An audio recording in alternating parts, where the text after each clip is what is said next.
The gunshot echoed across Valor Springs like a midsummer thunderclap, halting Prudence Calloway's stride halfway down the dusty Main Street.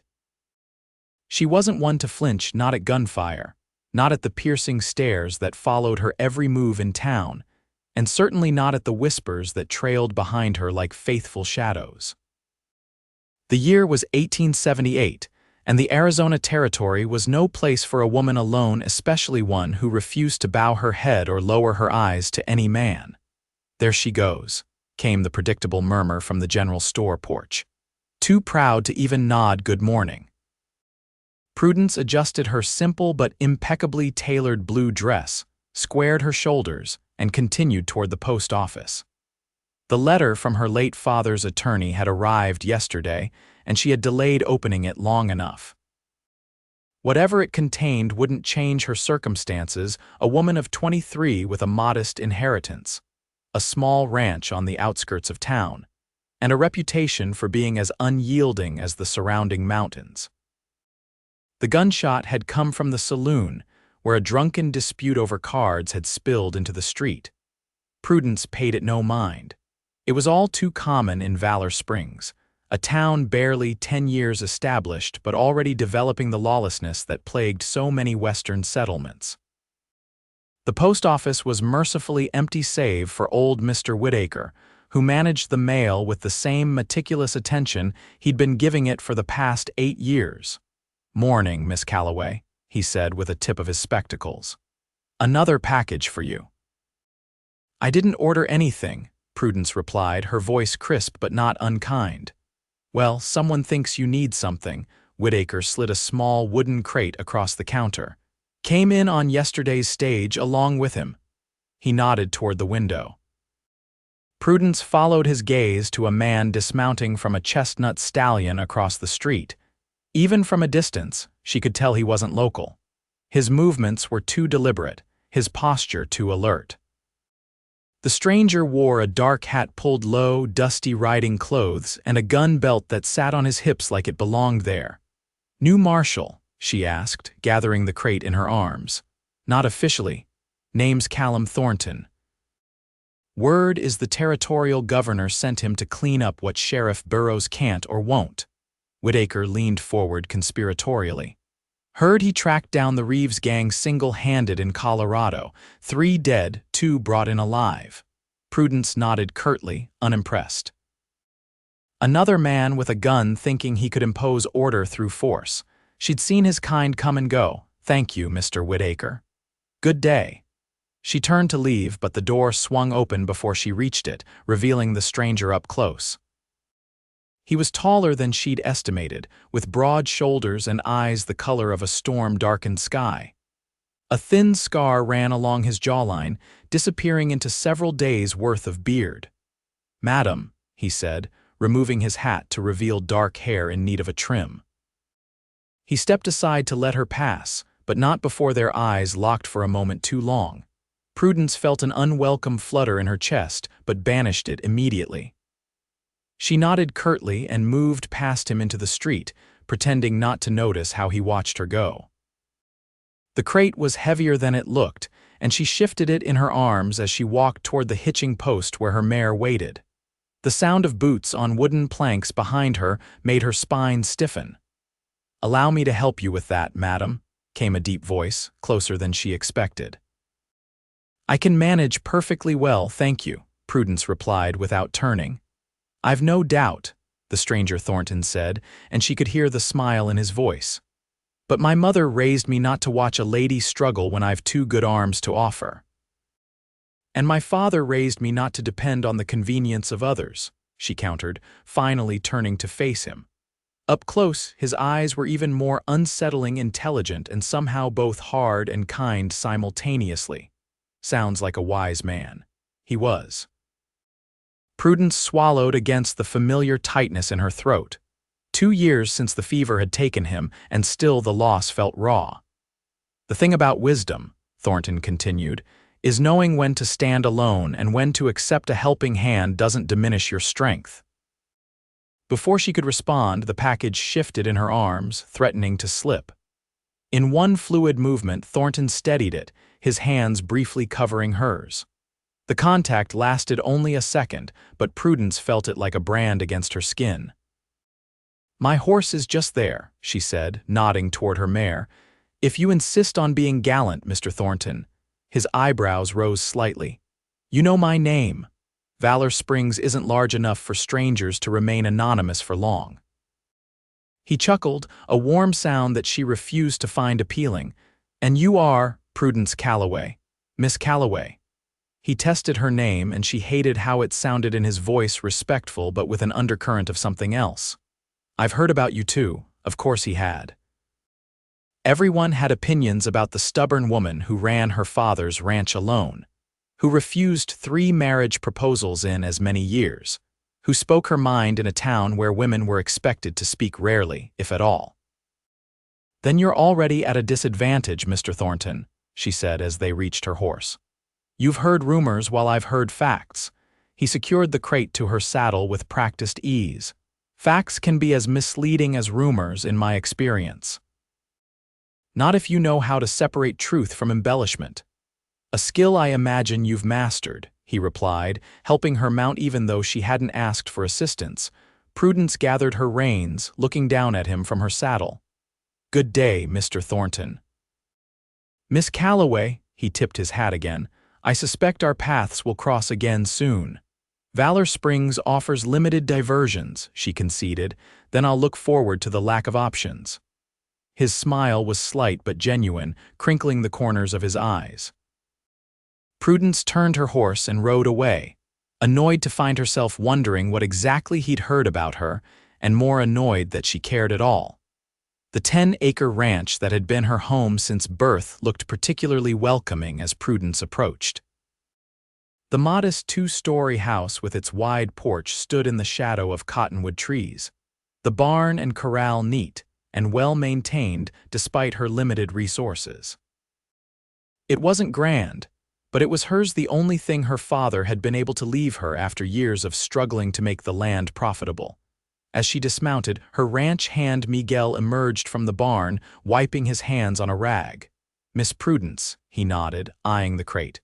"What is this?" "I'm not certain," she admitted, untying it from her saddle.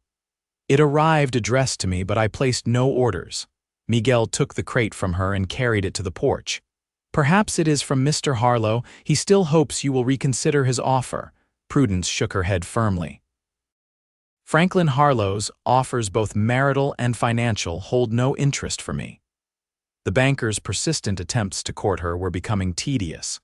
At 42, he was nearly twice her age, and his interest seemed focused more on acquiring her land than her companionship.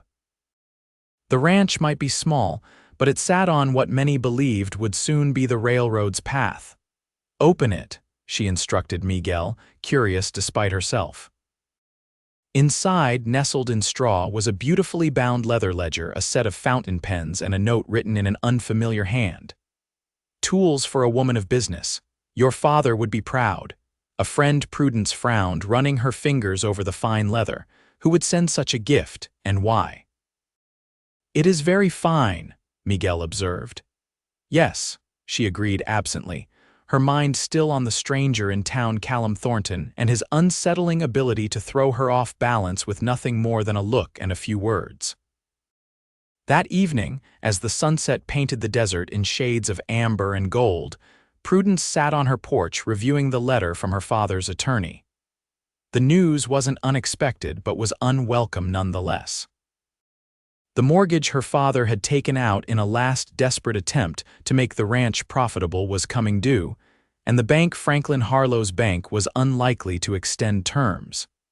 "You have 3 months, Miss Calloway," the letter concluded. "I suggest you consider all available options." Available options. She knew what that meant. Sell the land or marry someone who could pay the debt. Neither was acceptable. Her reverie was interrupted by the sound of approaching hoofbeats. Prudence stood, watching as a rider approached through the gathering dusk.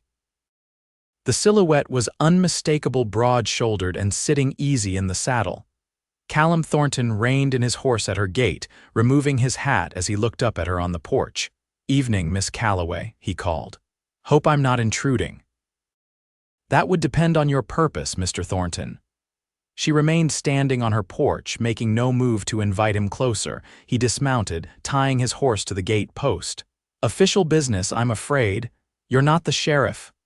"Acting deputy marshal," he corrected, approaching the steps. "Sheriff Burroughs deputized me this afternoon at the governor's recommendation."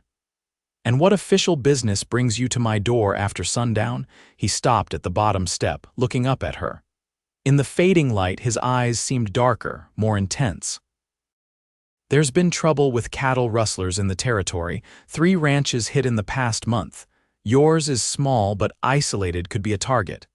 Prudence folded her arms. "We haven't had any trouble. Good, I'd like to keep it that way." He gestured to the porch. "Mind if I join you for a minute?" "Been riding most of the day." She hesitated, then nodded once, gesturing to the second chair. Prudence was many things, but deliberately inhospitable wasn't among them. "Thank you." He settled into the chair with a soft groan. "Beautiful place you have here. It's modest but sufficient." "Sometimes modest and sufficient is worth more than grand and excessive," he observed, looking out at the land stretching before them. "Your father built this," started it. "I've maintained it since his passing." Thornton nodded, studying her openly now. "That explains your reputation." "Which aspect?" she asked dryly. "Your independence, your—" He paused, searching for the right word. "Resilience." "Most call it pride," she corrected. "Excessive pride." "Is that what they say?" He leaned forward, resting his elbows on his knees. "That you're too proud." "Too proud to accept help. Too proud to acknowledge my limitations as a woman alone.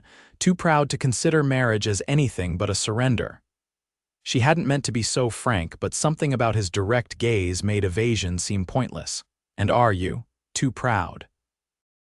Prudence looked away toward the mountains now silhouetted against the darkening sky.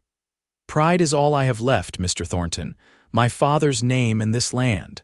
"Call me Callum," he said quietly. "And I think you have more than pride, Miss Calloway. You have courage. That's rarer than pride." His words caught her off guard, and she found herself studying him more carefully. In the gathering darkness, with his hat off and his guard seemingly lowered, he looked less like the hardened lawman and more like a man who carried his own burdens. "What brings a man with your reputation to a place like Valor Springs?" she asked. "Surely there are more notorious towns requiring your particular skills." He smiled faintly. "Reputation, like pride, can be misunderstood. I go where I'm sent, Miss Calloway." "Prudence," she corrected, surprising herself. "Prudence," he repeated, and her name in his voice made her wish she hadn't offered it. "I was sent here because someone in the territorial government believes Valor Springs is at a crossroads. It can become a place of law and progress, or it can fall to men who see the West as nothing but an opportunity for personal gain, regardless of who gets hurt. Men like Franklin Harlow," she said before she could stop herself, his eyes sharpened with interest. "The banker. Has he caused you trouble?" "Not directly," she hedged, unwilling to share her financial predicament with a virtual stranger, deputy marshal or not. Callum seemed to sense her reluctance. "Well, if he does, or if anyone else does, I hope you'll let me know." He stood, settling his hat back on his head. "I should be going. Just wanted to make sure you were aware of the rustling situation. Keep your doors locked at night." "I always do," she assured him, rising as well. He descended the steps but turned back before reaching his horse. "One more thing, Prudence. Did you receive a package today at the post office?" Her eyes narrowed. "How did you know about that? Small town," he reminded her. "What was in it?" She hesitated, then decided there was no harm in telling him. "A ledger and pens." "A gift from a friend, according to the note." Callum nodded, his expression revealing nothing. "Interesting. Good night, then." "Good night, Callum." She watched him ride away, wondering why he'd asked about the package and why the thought of him knowing who had sent it bothered her so much. The next week brought unseasonable rain, turning the dusty roads to mud and keeping Prudence occupied with repairs to a leaking roof. She didn't go into town, and though she told herself she wasn't avoiding the new deputy marshal, she knew it wasn't entirely true. Something about Callum Thornton unsettled her in ways she couldn't afford to examine too closely. On the 8th day, the rain finally stopped, and Prudence rode into Valor Springs for supplies. The town seemed different, somehow quieter, more orderly. The usual loiterers outside the saloon were absent, and the street had been cleared of the debris that typically accumulated. At the general store, Mrs. Hodges greeted her with unusual warmth. "Miss Calloway, lovely to see you. How did you fare in the rain?" "Well enough," Prudence replied, surprised by the shopkeeper's friendliness. "A few leaks to mend, but nothing serious." "That new deputy marshal's been making quite a difference around here," Mrs. Hodges continued, gathering Prudence's usual order. "Ran out 3 troublemakers just yesterday. Said they could move on peaceful-like, or he'd introduce them to the territorial prison." "Impressive," Prudence murmured, though she wasn't entirely convinced that forceful methods led to lasting change. "He asked about you," the older woman added with a knowing look that made Prudence's cheeks warm inexplicably. "Did he? I'm sure he's asking about everyone in town, part of his job, Mrs. Hodges hummed noncommittally. "That'll be $1.60. As Prudence counted out her money, the store's bell jingled, announcing a new arrival. She didn't need to turn to know who it was. The sudden straightening of Mrs. Hodges's posture and the peculiar tightening in her own chest were identification enough. "Miss Calloway," Callum's voice was warm, as if they were old friends rather than barely acquaintances. "Good to see you in town." She turned, finding him standing closer than she expected, his presence somehow filling the small store. "Deputy Marshal, I hear you've been busy."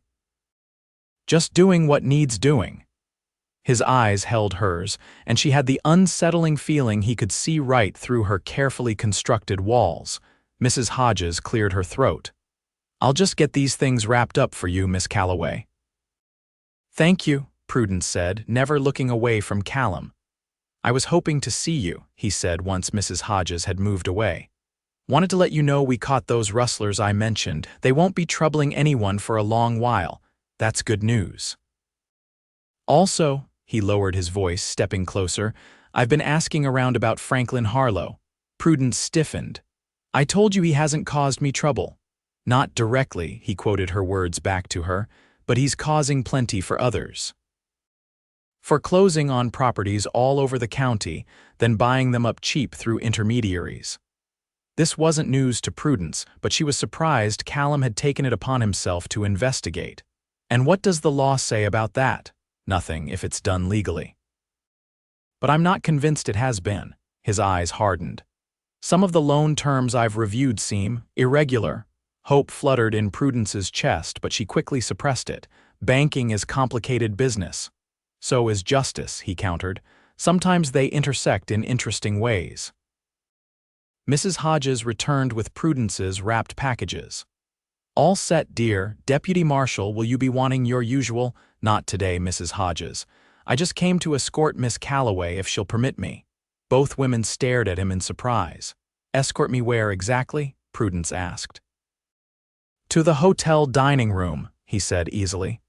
"They're serving a decent beef stew today, and I thought you might join me for lunch." It wasn't quite a request, nor was it an order, but something in between that Prudence didn't quite know how to refuse, especially with Mrs. Hodges watching with undisguised interest. "I have errands," she hedged. "After lunch, then," he persisted. "Unless you have other plans." She didn't, and they both knew it. "Very well," she conceded, gathering her packages. "But I won't be long. There's work waiting at the ranch." "There always is," he agreed, taking the heaviest bundle from her arms before she could protest. The hotel dining room was half full when they entered, and Prudence was uncomfortably aware of the stares that followed them to a corner table.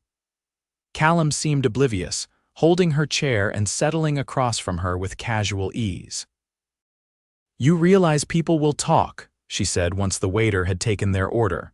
"People always talk," he replied, unconcerned. "Especially about things that challenge their expectations. And I challenge expectations by having lunch with the deputy marshal." You challenge expectations by existing, Prudence. His directness was both refreshing and alarming.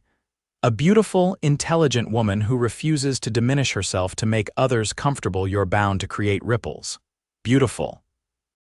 She echoed, focusing on the least important part of his statement to avoid addressing the rest. His smile was slow and genuine. Is that the only word you heard? It's the most inaccurate, she said stiffly. I'm practical, not beautiful. You're both, he insisted. And stubborn and proud and fascinating. The waiter arrived with their food, sparing Prudence from having to respond immediately. She busied herself with her stew, avoiding Callum's gaze until she'd collected her thoughts. Why did you really ask me to lunch? She finally asked. Because I wanted to spend time with you, he said simply. And because I have a proposition. She raised an eyebrow. A proposition? Not that kind, he clarified, though his eyes sparkled with amusement. A business proposition. I need information about Harlow's banking practices, and you need. What do I need, Deputy Marshal? She challenged when he hesitated. Time, he said, his expression growing serious. Your mortgage is coming due, isn't it? Prudence set down her spoon. How could you possibly know that? Public records. Part of my investigation. He leaned forward. Harlow's been calling in loans all over the territory, often before their due dates. I need someone who can help me understand his patterns, someone with a good head for numbers and enough personal stake to be discreet. You want me to spy on the bank? I want you to help me ensure the law is being followed, he corrected. And in return, I may be able to delay your foreclosure long enough to find another solution. It was tempting, more than tempting. If she lost the ranch, she'd lose everything that mattered to her. But working with Callum would mean spending time with him, and that carried its own dangers. I'll think about it, she said finally. That's all I ask. He nodded, returning to his meal. Now tell me more about your ranch.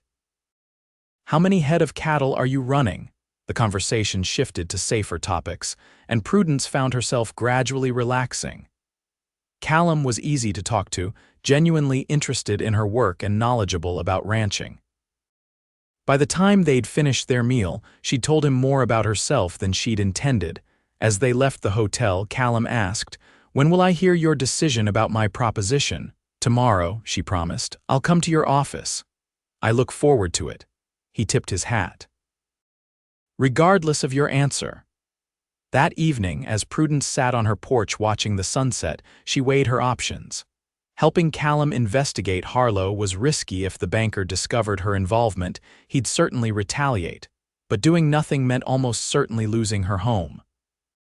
And then there was Callum himself. She'd spent years building walls around her heart, determined never to be vulnerable to anyone.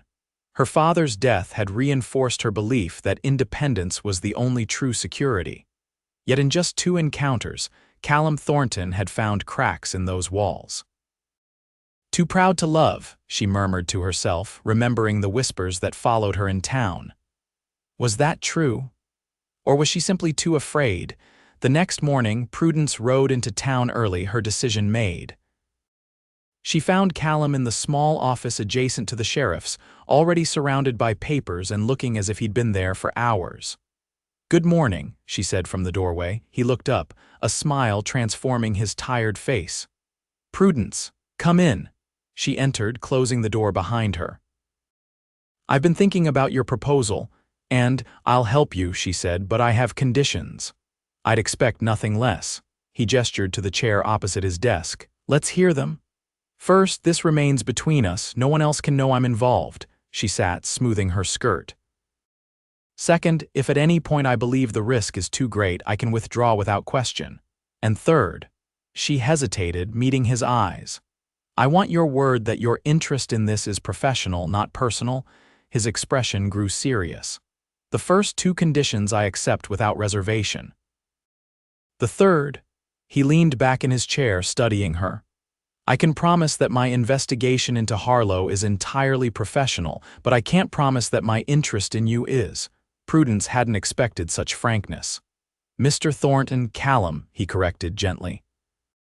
Callum, she conceded, entanglements would complicate matters. Life is complicated, he said with a slight shrug. But I understand your concern. I won't press for anything beyond your comfort, Prudence. You have my word on that. It would have to be enough. Then we have an agreement. Excellent. He stood, gathering some papers from his desk. I'd like you to review these loan documents, copies I've obtained from various sources. Tell me what patterns you see. For the next 2 hours, they worked side by side, Prudence analyzing the documents while Callum made notes on her observations. She quickly identified several irregularities: interest rates that changed without notice, penalties applied inconsistently, payment terms altered after signing. This isn't just aggressive banking, she concluded, pushing back from the stack of papers. This is fraud. Exactly what I suspected, Callum nodded grimly, but suspicion isn't proof. More specifically, we need to see the original loan documents in Harlow's safe. How would we ever gain access to those? A slow smile spread across his face. As it happens, Franklin Harlow is hosting a social gathering at his home tomorrow evening. All of Valor Springs' prominent citizens are invited, including the new deputy marshal. And me? Prudence asked skeptically. I'm hardly on Harlow's guest list. You will be, Callum assured her, once I mentioned that escorting you would be a particular pleasure. You want us to attend together, people will definitely talk. Let them. His eyes held her steadily. Be proud beside me, Prudence. Not behind me, not beneath me. Beside me. Something in his words and the way he said them made her breath catch. It was the first time in her adult life that a man had suggested partnership rather than protection or possession. I'll need a new dress, she said finally, surprising herself with the acceptance. His smile was like sunrise breaking over the mountains. I'm sure Mrs. Hodges can help with that. And Prudence? Thank you for trusting me. Trust. It was a small word for such a monumental concept. As Prudence left the office, she wondered if she was making the biggest mistake of her life or perhaps its most important decision. The next evening, Prudence stood before her mirror, hardly recognizing the woman reflected back. The dress Mrs. Hodges had helped her select was deep emerald green, more fashionable than anything she'd worn since before her father's death. Her hair, usually pulled back in a practical knot, was arranged in soft waves framing her face. Miss Prudence, Miguel said from the doorway. He is here. Thank you, Miguel, she replied, smoothing her skirt nervously. Please tell him I'll be right down. When she descended the stairs moments later, the look on Callum's face made the discomfort of fancy clothes and pinned hair worthwhile. He stood straighter, his eyes widening with appreciation. You're stunning, he said simply. Thank you. She accepted his offered arm, trying to ignore the warmth that spread through her at his touch. Shall we go? I believe we have a safe to find. The Harlow mansion stood on the highest point in Valor Springs, a monument to wealth and ambition. Carriages lined the circular drive, and light spilled from every window as they arrived. Franklin Harlow himself greeted them at the door, his surprise at seeing Prudence on Callum's arm barely concealed beneath his practiced smile. Deputy Marshal, he said smoothly, how delightful you could join us. And Miss Calloway, what an unexpected pleasure. Mr. Harlow, Prudence nodded coolly. Thank you for accommodating me on such short notice. Any friend of our new lawman is welcome in my home, Harlow replied, though his eyes suggested otherwise. Please enjoy yourselves. There's music in the parlor and refreshments in the dining room. As they moved into the crowded house, Callum kept his hand at the small of Prudence's back, guiding her through the throng of Valor Springs elite. Whispers followed them, but for once, Prudence found she didn't care. We need to find his study, Callum murmured close to her ear. Most likely upstairs and away from the party. How will we slip away unnoticed? She whispered back. We'll wait for the right moment. For now, we should mingle, act natural. Acting natural proved easier than Prudence expected. With Callum beside her, the usual awkwardness she felt in social settings faded. They danced once, his hand warm and steady at her waist, his eyes never leaving hers. For those few minutes, Prudence forgot about bank fraud and mortgages and focused solely on the man before her. "You dance beautifully," he told her as the music ended. "My father insisted I learn," she admitted. "He said a woman should be accomplished in more than just ranch management." "A wise man indeed." Callum's gaze softened. "He'd be proud of you, Prudence." The simple statement, delivered with such conviction, brought unexpected tears to her eyes. She blinked them away quickly, conscious of the watching crowd. "I need some air," she said, turning toward the terrace doors.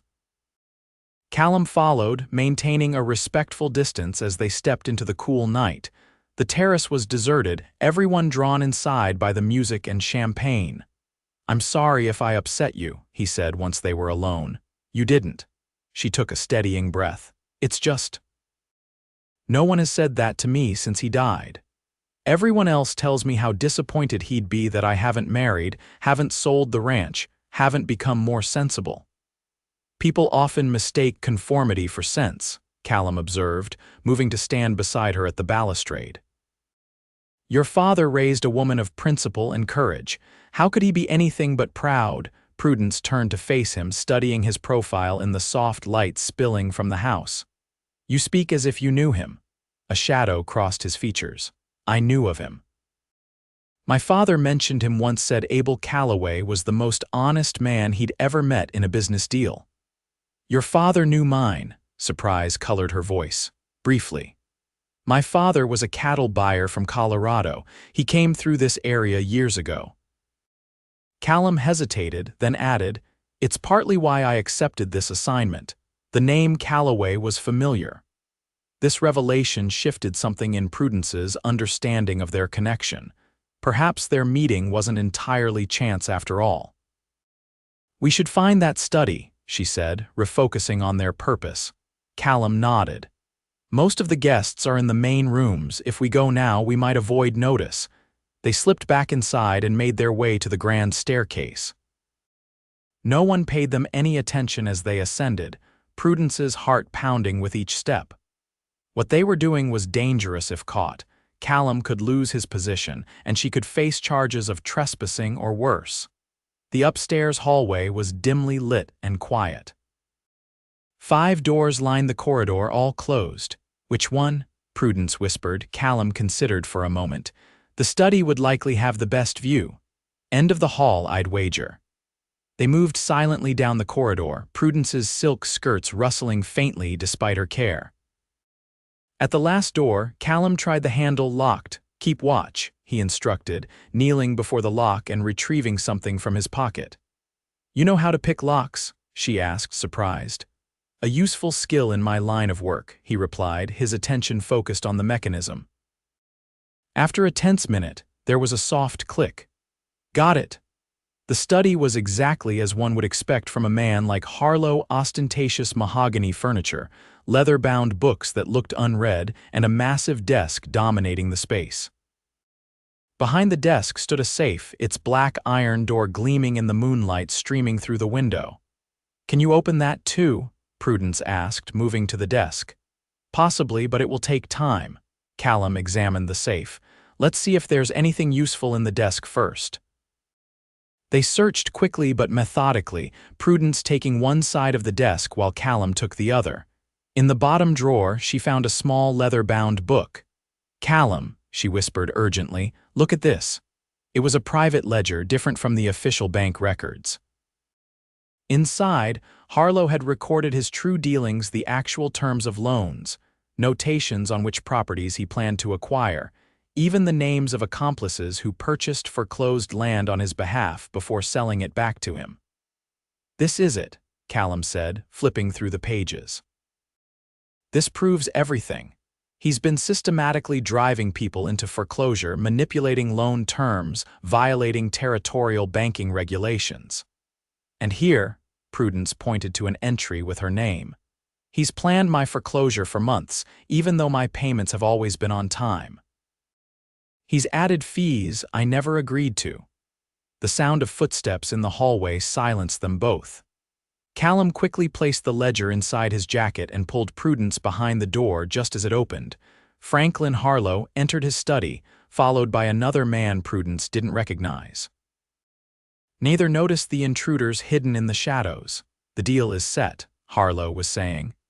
"Once I have the Calloway place, we'll control all the land the railroad needs for the depot. And the woman," the stranger asked, "she won't sell willingly." "She won't have a choice," Harlow replied coldly. "The mortgage comes due next month, and with the extra administrative fees I've added, she'll be short. I've already arranged for her to receive a favorable offer about half what the land is worth, but more than enough to tempt a woman in desperate circumstances." Prudence felt Callum tense beside her, his hand finding hers in the darkness and squeezing gently, whether in reassurance or restraint, she wasn't sure.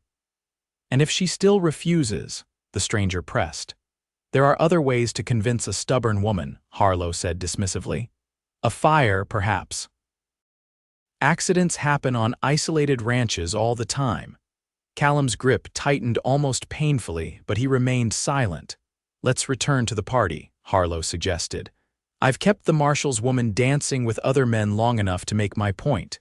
The two men left, closing the door behind them. For several seconds, Prudence and Callum remained frozen in place, listening to the retreating footsteps. "Did you hear that?" she finally whispered, trembling with a combination of fear and rage. "He was planning to burn me out if I wouldn't sell." "I heard," Callum confirmed, his voice tight with controlled anger. "And now we have proof both in this ledger and in the conversation we just witnessed." He took her face gently between his hands. "Are you all right?" The concern in his eyes undid her. Weeks of worry, years of struggle, and the shock of hearing her fears confirmed it all crashed over her at once. A single tear escaped, trailing down her cheek. "I'm fine," she insisted, even as Callum brushed the tear away with his thumb. "You're the strongest woman I've ever known," he said softly, "and the proudest in all the right ways. But right now, we need to leave." They made their way back downstairs, avoiding the main party rooms. Through a servant's entrance, they slipped outside and hurried to where their horses waited. "We need to get this ledger to the territorial judge," Callum said as they mounted. "He'll issue warrants for Harlow and his associates." "What about the party? Won't they notice you're gone?" "Let them," he smiled grimly. "By morning, Harlow will have bigger concerns than a guest who left early." They rode toward town in silence, the night air cool against Prudence's flushed skin. Everything had changed in the space of an hour: her future, her security, perhaps even her heart. At the sheriff's office, Callum secured the ledger in the safe, then turned to Prudence. "I'll escort you home." "That's not necessary." "It is," he interrupted firmly. "After what we heard, I'm not letting you ride home alone. Harlow may suspect something if he realizes we're both gone." She couldn't argue with his logic, though part of her wanted to insist on her independence out of habit. Instead, she nodded her acceptance. The ride to her ranch seemed shorter than usual, the night sky brilliant with stars above them. Neither spoke much, each lost in their own thoughts. When they arrived, Callum insisted on checking the house and barn before letting Prudence enter. "All clear," he reported, joining her on the porch. "But I'd feel better if I stayed tonight. I can sleep in the barn." "That won't be necessary," she said. Then, gathering her courage, she added, "The house has a perfectly good spare room." His eyebrows rose slightly, but he merely nodded. "Thank you." Inside, Prudence lit lamps while Callum built a fire in the hearth. The domestic scene struck her as strangely natural, as if they'd done this 100 times before. "I should change," she said, suddenly conscious of her formal dress, now dusty from the ride. "There's coffee in the kitchen if you'd like to make some." In her room, Prudence carefully removed the green dress, hanging it with a strange sense of reluctance. It represented an evening of revelations about Harlow, about herself, and about the man waiting downstairs. She changed into a simple blouse and skirt, letting down her hair and brushing it loose around her shoulders. When she returned to the sitting room, Callum had removed his jacket and rolled up his shirt sleeves. 2 cups of coffee steamed on the small table, and the fire cast a warm glow over the room. "Better?" he asked, his eyes taking in her transformation. "Much," She sat across from him, accepting the coffee he offered. What happens now with Harlow? The judge arrives in 3 days. We'll present the evidence and he'll likely issue arrest warrants immediately. Callum sipped his coffee. With what we have, Harlow will face serious charges. His assets will be frozen pending investigation, which means your mortgage and everyone else's will be temporarily secured. And after that, the Territorial Banking Commission will appoint a receiver to audit everything and make determinations about any fraudulent loans. He set down his cup. Your mortgage will almost certainly be adjusted to its proper terms, which should give you the time you need. Relief washed over her. Thank you, she said simply. Don't thank me, he replied. You're the one who found the ledger. We make a good team, Prudence Calloway. The words hung between them, laden with meaning beyond their current situation. Prudence found herself wondering what might happen when this was over, when Harlow was dealt with and her ranch secure. Would Callum move on to the next town needing law and order? The thought created an unexpected hollow feeling in her chest. How long will you stay in Valor Springs? She asked, trying to sound casual. That depends. His eyes met hers steadily. On what? On whether there's reason to stay once this case is closed. He leaned forward, his gaze never leaving hers. Prudence, I didn't come here looking for anything beyond doing my job. But I found something I wasn't expecting. Her heart quickened. What was that? A woman who challenges me, impresses me, and makes me want to be worthy of her respect. He reached across the table, his hand covering hers. A woman too proud to settle for less than she deserves. And what do I deserve, Callum Thornton? She asked softly. A partner, he answered without hesitation. Someone who sees your strength as an asset, not a threat. Someone who wants to stand beside you, not above you. Someone like you. The question came out barely above a whisper.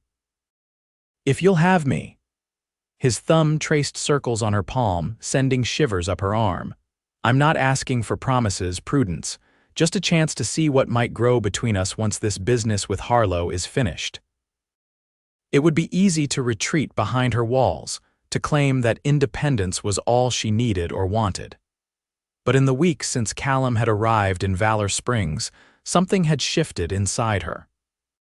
Pride in her self-sufficiency remained, but alongside it had grown a new understanding that true strength sometimes meant having the courage to let someone in. The people in town, she said, they call me too proud to love. And what do you say to that? His voice was gentle, patient. Prudence met his gaze steadily. I say pride and love aren't opposites. I can be both proud and loving. I've just been waiting for someone who understands that. His smile was slow and tender. Be proud beside me, Prudence, not despite your pride, but because of it. She turned her hand beneath his, their fingers interlacing. I think I'd like that. 3 months later, Prudence stood on her porch watching the sunset, much as she had the evening Callum had first ridden up to her gate, but everything else had changed. Franklin Harlow was awaiting trial in the Territorial Prison, his banking empire dismantled. The fraudulent loans had been restructured under court supervision, saving dozens of families from foreclosure. And Valor Springs had a new permanent marshal, recently appointed by the governor after his exemplary handling of the banking fraud case. The sound of hoofbeats announced his arrival now, right on time as always. Prudence smiled as Callum dismounted, hanging his hat on the peg by the door before joining her on the porch. How was town today? She asked as he kissed her cheek.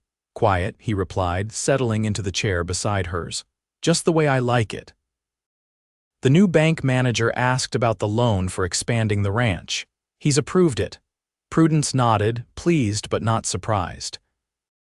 Their plans to increase the herd and improve the grazing land were sound, and with Callum's savings combined with her management skills, the ranch was already showing greater profit than ever before.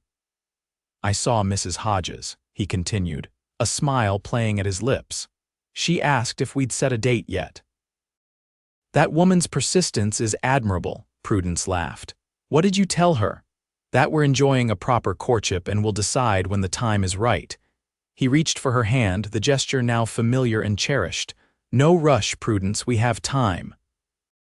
She squeezed his fingers, grateful for his understanding. Though they'd acknowledged their feelings for each other, Prudence had asked for time before making formal commitments. Callum had agreed without hesitation, content to court her properly while they worked side by side to improve the ranch and the town. "I've been thinking," she said after a comfortable silence. "Perhaps spring would be a nice time for a wedding, after the calving season." Callum's eyes widened slightly. "Are you certain?" "I am." She turned to face him fully. "These past months have shown me what it means to have a true partner. You've never asked me to be less than I am. You've stood beside me just as you promised." "Always will," he assured her, bringing her hand to his lips. "The townspeople have stopped whispering that I'm too proud to love," she added with a small smile. "And if they hadn't," he challenged gently, "then I'd say they were right. I am proud, proud to love a man who values that in me." She leaned forward, resting her forehead against his. "Proud to be beside you, Callum Thornton." He kissed her then, tender and unhurried, a promise of all the years to come. When they separated, the last rays of sunlight were disappearing behind the mountains, painting the sky in shades of gold and amber. "Look at that," Callum murmured, nodding toward the horizon. "Most beautiful sunset I've seen." "It's the same sunset as yesterday," Prudence pointed out practically. He smiled, drawing her close against his side. "Not from where I'm standing." As darkness settled over the land that was their shared future, Prudence Calloway, soon-to-be Thornton, rested her head on the shoulder of the man who had taught her that pride and love could exist side by side, each strengthening the other. And she knew, with absolute certainty, that her father would indeed be proud.